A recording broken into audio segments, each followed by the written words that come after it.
Hi, we are back with a good old tag today. It's a great time to do the mid-year freakout tag. Are we supposed to freak out? I don't know. I asked ChatGPT for the questions and it gave me like 30 questions. I don't know if the 30 questions are like part of the whole thing or if there's variations, but I answered the 30 questions. I made some notes, prepared the books I'm gonna talk about. Let's go for it, you know? I've read around 80 something books so far this year, it's a lot. I've been reading a lot of very small books as well, like just, short poetry collections or just shorter books. It's not that much in the end. Best book you've read so far in 2024, Goldfinch, that I talked about. I love this. I just saw that it was recently in the 100 best books of the year on the New York Times list. It is a great book. It was the winner of the Pulitzer Prize once a long time ago. I think it was published around 10 years ago, if I'm not mistaken. It was her last book, and we're still waiting for Donna Tartt. The Goldfinch, definitely. I recently read East of Eden per recommendation of so many people, and the last person that recommended it to me, I was like, okay, fine, I'll try Steinbeck. And it was one of the best things I've ever read in my life, so I definitely needed to talk about that. And of course, the Neapolitan Quartet, My Brilliant Friend series by Elena Ferrante. Like, I can't beat that. So those are like my favorite fiction so far. Nonfiction, we have a few books that I want to talk about as well. The first one is Our World by Mary Oliver. Photographs by Molly Malone Cook, who was her life partner. Text by Mary Oliver. I loved this book so much. We'll get back to it. It was just stunning. It's so short. A lot of it is just pages of photos, as you can see. Photos because Mary Oliver's partner, Molly, was a photographer. And it's so short, but it made me cry like a little baby. I can't stop thinking about this book, and I will definitely reread it. Then we have A Room of One's Own. I don't know, it was a discovery to me. At some point, I started to read A Room of One's Own, and I think that was maybe my early 20s, so almost 10 years ago. And I didn't really get it. I was like, what is this wolf talking about? And I felt a bit stupid reading it at the time. I was a bit afraid. So I think that's why I never kind of ventured into Virginia Woolf. And then the Virginia Woolf calling called. And then I just decided, okay, I'm gonna read it. And it was breathtaking. I listened to it as an audiobook. Every time I just had to pause it and I just had to be like, of course. Perseus in the Wind by Freya Stark. A Life of Travel, which is kind of like an essay collection by this travel writer, Freya Stark, which I had never heard of until I read one book by Rebecca Solnit that I'm going to talk about later. And she talks about Freya Stark in it. I just love the name. I had to research her. This was amazing. And it feels like a little jewel that I found. Freya Stark was called the Poet of Travel. She lived 100 years, or almost 100 years, because it says here 1893, 1993. Passed away not so long ago. Freya Stark, the Poet of Travel, was the doyenne of Middle East travel writers. Her travels earned her the title of Dame and huge public acclaim. Her many, now classic books include Traveler's Prelude, Ionia, The Southern Gates of Arabia, which I have ordered, very curious about that, Alexander's Path, Dust in the Lion's Paw, East is West, and Valleys of the Assassin. So this one particularly is not a travel book, but it's more of like every chapter has a sort of title such as Happiness, Beauty, Individuals, The Artist, Mutability, Sorrow, Travel. I underlined about almost half of the book. I just thought it was filled with so much wisdom. So yeah, I'm very curious and interested to read her travel writing. Into the Wild, kind of a popular one. Everybody knows about it, or if you don't know about it, you know the movie. It was my first Krakauer, and I want to read more Krakauer. I just found it in a used bookstore one day, and I just thought, okay, now's the time to read Krakauer, and I don't regret it. It was amazing. Best sequel. I do not read serial books, so the only way I could answer this question would be probably The Neapolitan Quartet by Elena Ferrante, because there's 4 books in that series. I talk about them a lot, and I will talk about them again. Every sequel felt better than the previous one. Every book kind of brings you to the next point, which is sort of a level above. I find it amazing because, it's the story of these 2 friends in Naples in the 1950s. It spans 70 years, so it starts from when they're like super small 7-year-olds until they're like 70 or something. So, you know, as you grow older and life gets more complicated, it kind of makes sense that the narrative would get a bit more complicated, or not really complicated, difficult per se, but just kind of layered. Ferrante actually wanted, you know, she sees it as just this one big novel, and that's what it feels like when you read them, especially if you read them like 4 in a row, which is what I did, and I don't regret having done that. But, you know, since we're talking about Ferrante, I also read a few months later The Lying Life of Adults. Even if it's not a sequel, it's still in the same Ferrante world. That's the best way I can answer that question. New releases that you haven't read yet but want to.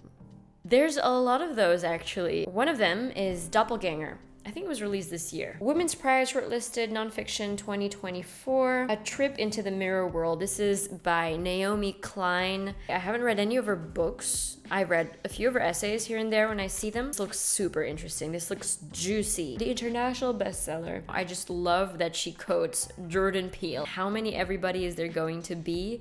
Jordan Peele from the movie Us. Came out in 2019. Love that movie. Jordan Peele is the shit. The other quote is, a terrible multitude of duplicates had sprung into being. 1846. Dostoevsky. I think it's a very interesting sounding book, and I think you will find it very interesting as well. What really sold me was when I read an endorsement at the back from the New York Times book review, dazzling and erudite. If I had to name a single book that makes sense of these last few dark years, it would be this one. And I'm kind of collecting these books because I'm trying to make sense of these dark years, however limited our grasp may be. When Naomi Klein discovered that a woman who shared her first name but had radically different harmful views was getting chronically mistaken for her, it seemed too ridiculous to take seriously. Then suddenly it wasn't. She started to find herself grappling with a distorted sense of reality, becoming obsessed with reading the threats on social media, the endlessly scrolling insults from the followers of her doppelganger. Why had her shadowy other gone down such an extreme path? Why was identity, all we have to meet the world, so unstable? To find out, Klein decided to follow her double into a bizarre, uncanny mirror world, one of conspiracy theories, anti-vaxxers, and demagogue hucksters, where soft-focused wellness influencers make common cause with fire-breathing far-right propagandists, all in the name of protecting the children. In doing so, she lifts the lid on our own culture during this surreal moment in history as we turn ourselves into polished virtual brands, publicly shame our enemies, watch as deep fakes proliferate, and whole nations flit from democracy to something far more sinister. This is a book for our age and for all of us, a deadly serious dark comedy which invites us to view our reflections in the looking glass. It's for anyone who has lost hours down an internet rabbit hole. All of us. If you're on YouTube and booktube right now, then we're in the rabbit hole right now. We're in the rabbit hole, baby. Who wonders why our politics has become so fatally warped, and who wants a way out of our collective vertigo and back to fighting for what really matters? Now reading this makes me want to like prioritize it as my next read. We're in like this complete information clusterfuck, and I'm as confused as anybody, I think. I think that it's dangerous to have any certainties, but I will seek out any sort of certainties that I can kind of digest, especially when there's certainties that kind of take into account the nuance of everything. And I feel like Naomi Klein is the kind of intellectual writer, author, thinker that kind of embraces the nuance in things and writes a prize-winning book. So yes, very excited to read that. Another release, very recently released by Rachel Cusk. I want to read this as well. I have a frayed relationship with Rachel Cusk. I don't know if I'm going to like it. I just think she's very interesting. She goes really deep. I loved Kudos. I think it was the first book I read of hers. And then I read another one and I didn't like it so much. But I still collect her books to read because I still find them interesting in some way. This is about 3 different characters whose life intersect or something like this. Most anticipated release of the second half of 2024. There Are Rivers in the Sky, baby. There are rivers in the sky. Elif Shafak. Yep.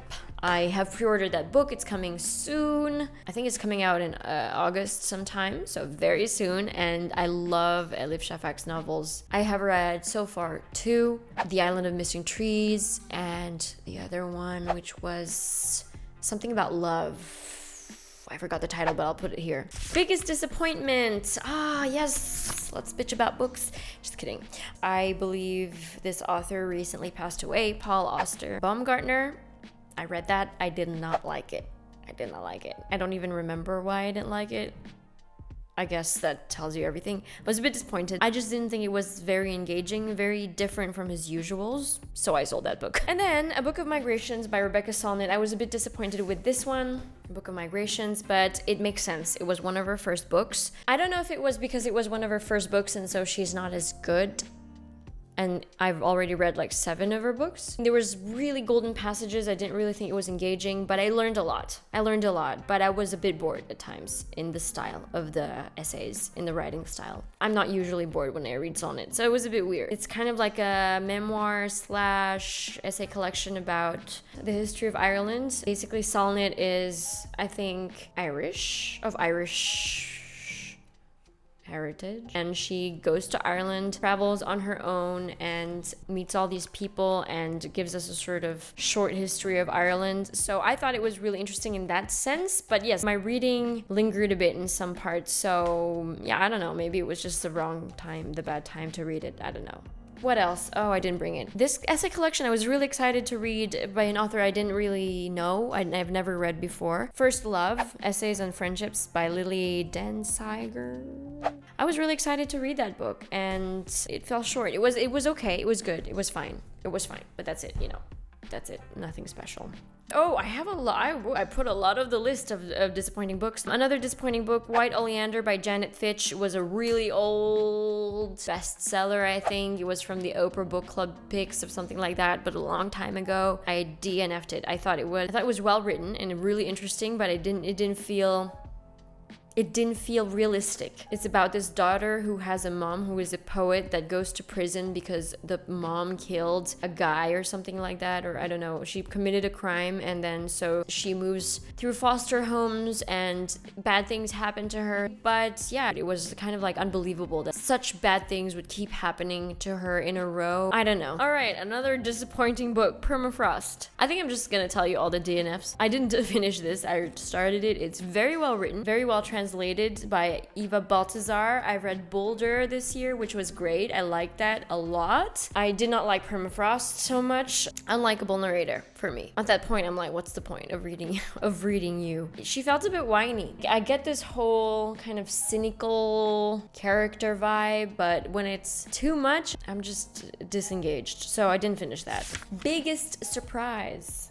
Sometimes I go online and I find these books from a photo, they're arresting because of their title, because of their cover, and I just think, okay, I really need to read that. That's what happened when I stumbled upon Madonna in a Fur Coat by Sabahattin Ali. I don't know how to pronounce that. It's a Turkish author from a long time ago, long gone now, I think. It's a Penguins Classics, very short book, 100 pages. I thought it was beautiful. The magical novel about a Turkish man who falls in love with an artist in 1920s Berlin recreates a vanished era and dramatizes a doomed relationship with verve, depth, and poignancy. The result is a miniature masterpiece. So it was translated by Maureen Freely and Alexander Daw. I loved it. Found it really interesting that I didn't know of its existence, and suddenly I knew of its existence. Thank you, the internet. So that was a surprise in that sense. Like, it just kind of appeared. If I'd never seen that, I would have never known. Another one that I found surprisingly amazing, The Offing. Benjamin Myers. This is beautiful. I wept. It's kind of like Madonna in a Fur Coat. I just stumbled upon it from someone I follow, and I was like, okay, I want to read that. I always want to read books that feature poets, books that have characters that are poets, and I've been reading a lot of those this year, and it's kind of like a theme of the year, maybe, perhaps, fiction-wise at least. Right now I'm reading Martyr by Kaveh Akbar, really good. The character is also a poet, so I think it's gonna be a new favorite, and this definitely surprising in the best way. So basically it's about this character after the Second World War named Robert Appleyard. I think he's very young in the novel. He's like 16 or something like that. that, and he sets out on foot. In a Voyager trek, he sleeps on beaches, he just does these odd jobs, and then one day he meets this woman, this kind of odd woman in a seaside village, and she has this house by the sea, and she's a bit quirky, and she's a bit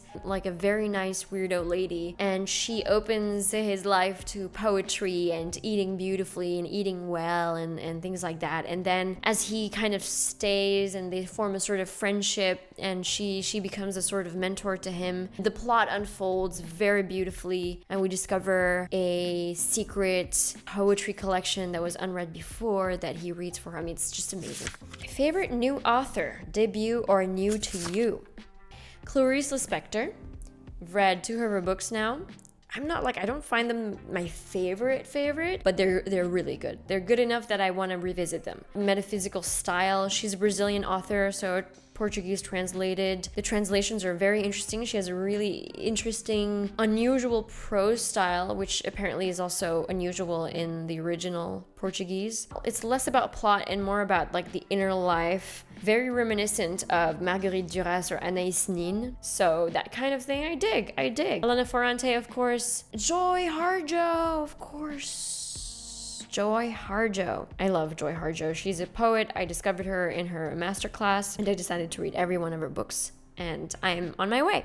And I love her. She's my new favorite author. Anaïs Nin. I also just read her diaries. Another favorite new author, Samantha Hunt. I read The Seas. I read the Unwritten book. I'm going to talk about it a bit later as well. I also decided to read everything of hers. John Steinbeck, while it's been a long time, he's new to me. And Frey Stark, that I told you about earlier. My newest fictional crush. I don't have a fictional crush. That's a bit weird. Do you guys have fictional crush? No, but I guess if you read romance, or if you read like romantasy, I know some friends of mine who do, that you would have one. I don't, but I do know who my favorite character of all time is. From East of Eden, Lee is probably the most interesting, arresting, amazing character ever written ever. Unbeatable. Like, I remember reading the book, like, East of Eden, and I was like, I want Lee to be like my uncle or my grandpa or whatever. Like, he's just the shit. And he's this like Chinese man who's a servant, and he's basically a secret intellectual, and he studies theology in secret, but he has this humble facade, and he pretends just like a simple Chinese servant that speaks with an accent, and you can even read it like in the book, the accent. But then suddenly he's gonna be coding the Bible and theology and the translation in Hebrew and all this stuff. And I just thought, okay, if I were asked the question, who would you have dinner with, a fictional character, it would be Lee. Book that made you cry. The Offing made me cry. Our World, this one made me cry. I read a poem of Mary Oliver and she makes me cry. Dreamwork by Mary Oliver, the poetry collection, also made me cry. Le Muguet Rouge, Christian Bobin, that's one of the only French books I read this year. I read like maybe a few, 3, 4 or something, and that made me cry. I just read it out loud in one sitting and I just couldn't stop, and it was one of the first French books I had read in a really long time, and it made me kind of go back into reading in French, and yeah, made me cry like a little baby. East of Eden and the Neapolitan Quartet. So I've already talked about all these books. They all made me cry. Book that made you happy. Poem Crazy, Freeing Your Life with Words. This one made me happy. It really did. And you can even see like in the cover how the woman is just like happily jumping, and it really has that feel. It's the perfect cover for the book. It's a book about writing. Susan Goldsmith Wooldridge wrote it. She's, I think, a professor, a teacher. There is an endorsement in the front by Anne Lamott, who wrote Bird by Bird. This is a wonderful book. I loved it. I think it's for every kind of writer. It's mostly about poetry and writing poetry, but it really captures the essence of like writing poetry in a non kind of, overly academic perfectionist way. It's really about the feeling, and it embodies the spirit of poetry, which is, it's accessible. It's for everyone. Poetry belongs to you. It belongs to me. It belongs to us. And all these words, we can just play with them, and that is poetry. And it made me really happy. Most beautiful book you've bought so far or received? Definitely. And this is one of the heaviest books. The Red Book, Young, a reader's edition. It's a soft cover, and the pages are like kind of curved. It feels a bit like a Bible. And it's very simple, but I find it really beautiful, like the red. Another book I found really beautiful is The Paper Garden. The paper feels special. And also I love this very beautiful composition. Molly Peacock wrote about an artist who begins her life's work at 72. I needed this book to motivate me. And another one I really find beautiful is this one by Samantha Hunt, The Unwritten Book. Made it to one of my favorites, but I just really love this sort of design. I kind of want to get it tattooed or something. Like there's this little eye that looks at you from your library. It kind of pops out. Maggie Nelson says of this book, I'm utterly entranced, educated, and vitalized by Samantha Hunt's The Unwritten Book. A beautiful, inventive collection shot through with wildness and grace. I can't remember the last time I read something so heavy with grief and darkness that made me feel so accompanied in the human condition, so inspired to return to my life with more curiosity, love, and wonder. And she's right. Just this little passage about motherhood. What makes a new mother experience such an expanded reality? Proximity to death, proximity to life. God, the abyss, the enormity of science and nature is right there in front of our sleep-deprived eyes, but no one miraculously appears to explain the mystery of birth, or even the mystery of hormones. In fact, all the world wants to know is, boy or girl, breast or bottle, cloth or disposable? When will you go back to work? How did you lose all that weight? Normalize what's astonishing, categorize and get back to work, create capital, ignore the beautiful abyss. That was one of the most beautiful sentences I read this year. I'd growl, saliva and blood dripping from my jaws, my hair as matted as any beast's. I just made 3 deaths. I just made 6 eyeballs. I will never lose this weight. Thinking about like that, like how many eyeballs that your body just made was phenomenal. Love this book. Favorite book movie adaptation. So the Neapolitan Quartet, there was a series. If you don't want to read the 4 books, there's a really amazing show. Very well cast, very well done. Loved it. Station 11, one of my favorite books, but I haven't seen the adaptation this year, but I thought it was one of the best adaptations ever. It was one of the only adaptations of a book that I really loved that kind of changed a lot of things, but kept the essence so purely that I thought it was astonishing. It's different from the book, and that's what's nice about it, is that they made it different from the book, but not in a way that makes you enraged, in a way that elevates it, in a way that kind of honors the fact that it's a different medium. Favorite post-book review, Our World by Mary Oliver, which I have spoken about, will speak about forever and ever and ever. So I wrote, I don't know if it's because I read this in one sitting in a warm bubble bath listening to Alexis French, or because I know that Molly and Mary are in some other ether now, and that they cherish their lives, or most likely a combination of all this, but I wept. Sometimes reading Oliver, it's as though I can feel her presence. Obviously, I don't know her personally, nor am I keen on idolizing artists, but I can't help but think that the best leave whispers of their essence through the art that stays behind. And the combination of these photographs of cooks with Oliver's words can make one believe in a love that defies time and space, and that perhaps, maybe that's all there is. The book was so good that I was just like, I need to kind of, make an effort in writing a short review. The most memorable character, Dalva by Jim Harrison. I didn't find that, it wasn't one of my favorite books, but Dalva was a really good novel and definitely a memorable character. It's about a woman who is, I think, half or descendant from a Sioux tribe, Indigenous Americans, and she's looking for her son that she gave up for adoption a long time ago. So that's kind of the story, and it's an exploration of post-colonial America through Dalva. Most thought-provoking or life-changing book. That would have to be 4,000 Weeks by Oliver Bergman. It's a book about time management for mortals. So it's actually a book about life disguised as a book about time management. I'm not the one who said that. Someone else said that. Changed a lot of my perspective about time in a really marking way that I'm like constantly thinking about it. And it shaped a lot. And I feel like throughout the past few years, I've realized how limited time is, especially as you get older and you have less energy and shit like that. This was the best book to confront that. And also regarding The Pain of Others by Susan Sontag. I'm going to talk about this a lot, probably in another video, but this was super interesting. I read this also in the kind of context of the world right now. I learned a lot. Another one kind of similar is Feminism is for Everybody, Bell Hooks.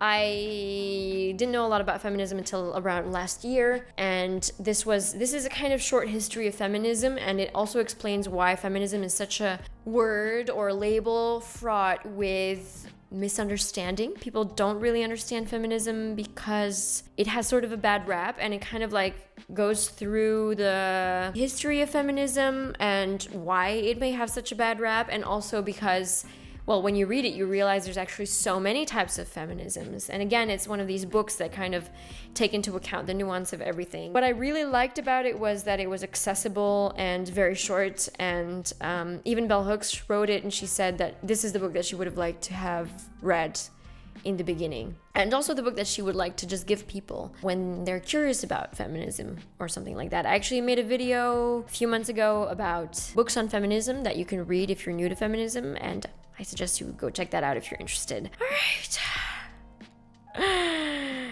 There is more. Wait, what? Book you can't believe you waited until 2024 to finally read. Definitely Into the Wild by Jon Krakauer, and The Goldfinch. I had The Goldfinch in my shelf for like years, and I thought I'm gonna read that someday because I really liked her other book. Fuck, I forgot the title. It's the most popular book of hers, I think, the Dark Academia one. But anyway, I really liked that one. I thought it wouldn't be as good, but it was. It was much better. I loved it much, much more than that other one. Can't believe I forgot the title. It's like everybody knows it. You will know it. Shortest and longest book.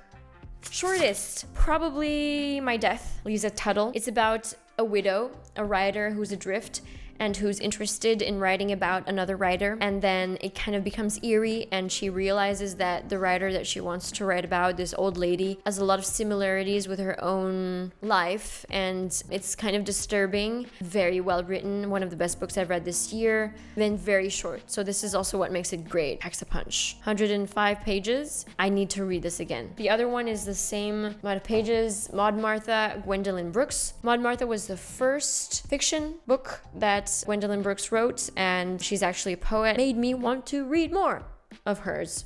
And the longest, right now, I've been reading for like a couple of months, this book called The Master and His Emissary by Ian McGilchrist. It's also around 600, 700 pages. Very dense, very heavy. It's more of like a mix of science and psychology and philosophy about the divided brain, about like how does the left hemisphere and the right hemisphere of the brain shape the world, or like shape our perception of the world. But it's very dense, so it's been like 2 months. But I'm gonna finish it. And probably that will be the longest book I read this year. Who knows though? Who knows? Book that shocked you the most. A Room of One's Own. Said it already. The essay The Bird by Mary Oliver. There's this really short essay about her taking care of this seagull that like broke its leg or something, and I just like was crying the whole time I read the essay. It was like 2 pages or something.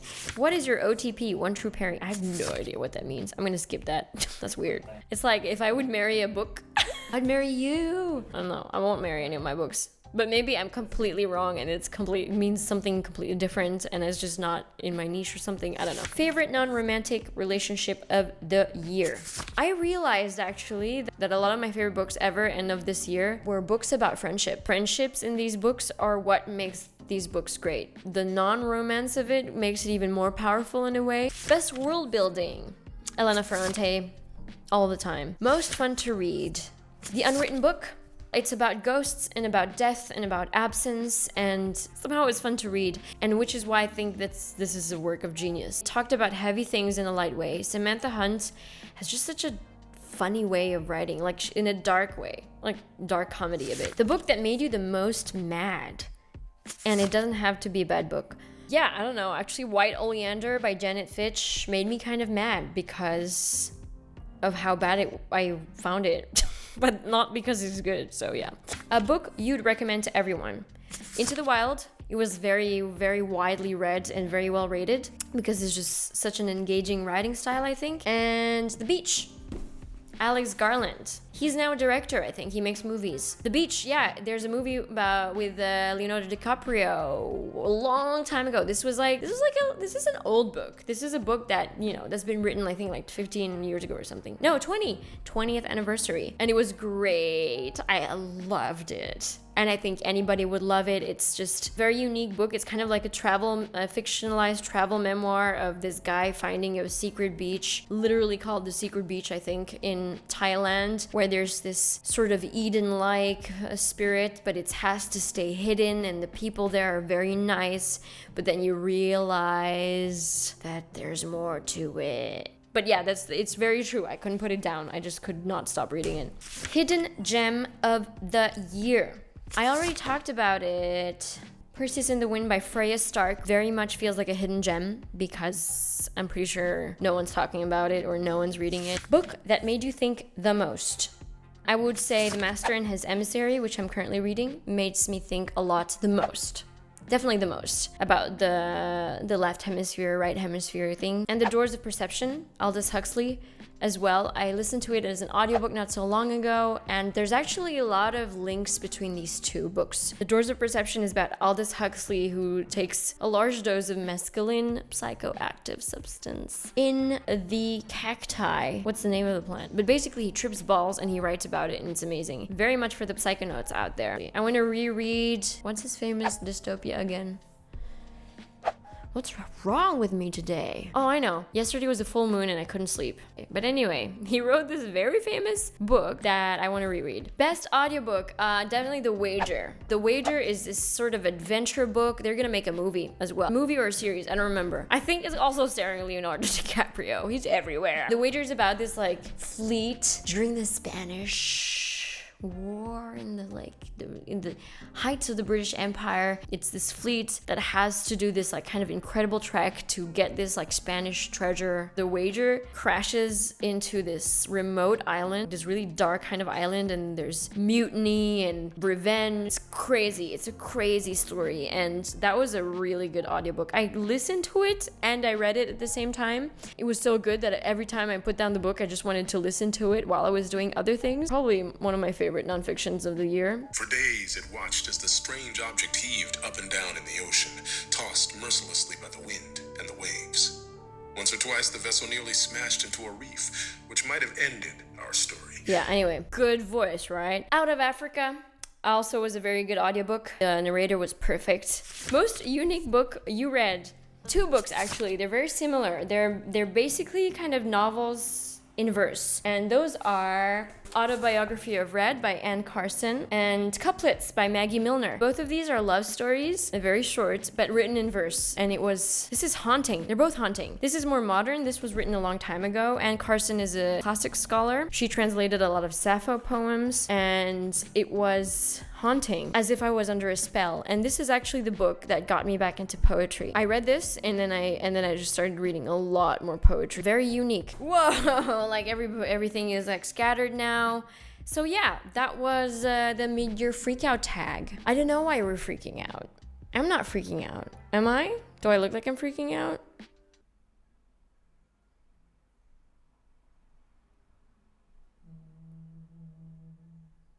Maybe I am freaking out. All right. So see ya, I guess, for a next freakout tag next year. Bye. Don't forget to subscribe if you're new. And we love you. And by we, I mean we. Right? No, you don't care. Bye.